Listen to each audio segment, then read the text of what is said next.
Urusi imeendeleza mashambulizi makali dhidi ya Ukraine kwa kulenga moja kwa moja miundombinu ya nishati, huku watu wanne wakithibitishwa kufariki baada ya kituo cha kuzalisha umeme kushambuliwa katika mashambulizi ya usiku yaliyojumuisha mamia ya makombora na drones. Wakati huo huo, drones zisizojulikana zilishambulia meli mbili za mafuta katika Bahari Nyeusi karibu na pwani ya Urusi, hatua inayozidisha wasiwasi mkubwa wa kimataifa kuhusu kuongezeka kwa wigo wa kivita.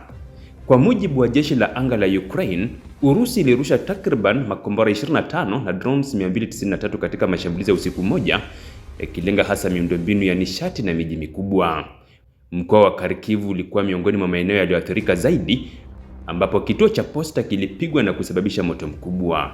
Waokoaji walionekana wakifanya kazi katika giza na baridi kali, huku baadhi ya manusura wakisaidiwa kwa mwanga wa taa za mkononi. Meneja wa kituo hicho cha posta, Andriy Podmesny, amesema mlipuko ulimrusha chini na akashindwa kuwasaidia baadhi ya wafanyakazi waliokuwa wamekwama chini ya vifusi.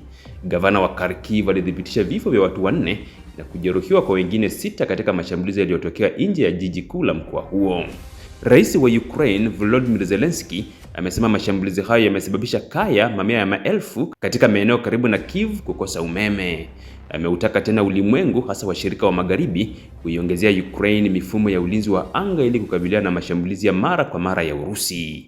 Ulimwengu unaweza kujibu ugaidi huu wa Urusi kwa msaada mpya kwa Ukraine, Zelensky aliandika kwenye mitandao ya kijamii, akiongeza kuwa Urusi haiwezi kushinda vita kwa kuwalazimisha raia wa Ukraine kukumbwa na baridi kali na kukosa huduma za msingi. Kampuni ya DTEK, mtoa huduma mkubwa wa nishati nchini Ukraine, imethibitisha kuwa mojawapo ya vituo vyake vya kuzalisha umeme vimeshambuliwa.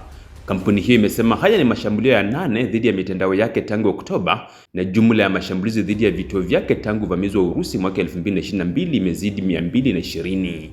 Wakati mashambulizi ya anga yakiendelea nchini Ukraine, tukio jingine hatarishi limeripotiwa katika Bahari Nyeusi.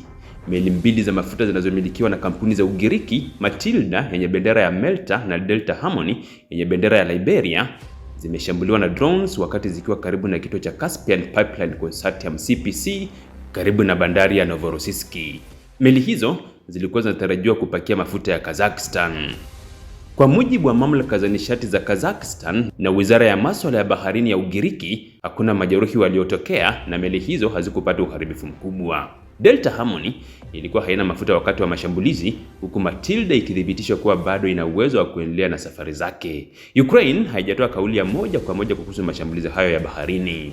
Hata hivyo, Ukraine imekuwa ikifanya mashambulizi ya kulenga sekta ya nishati ya Urusi kama sehemu ya kujibu mashambulizi ya makombora na drones dhidi ya ardhi yake, ikisema hatua hizo zinalenga kupunguza mapato ya nishati ambayo Moscow hutumia kufadhili vita vyake dhidi yake.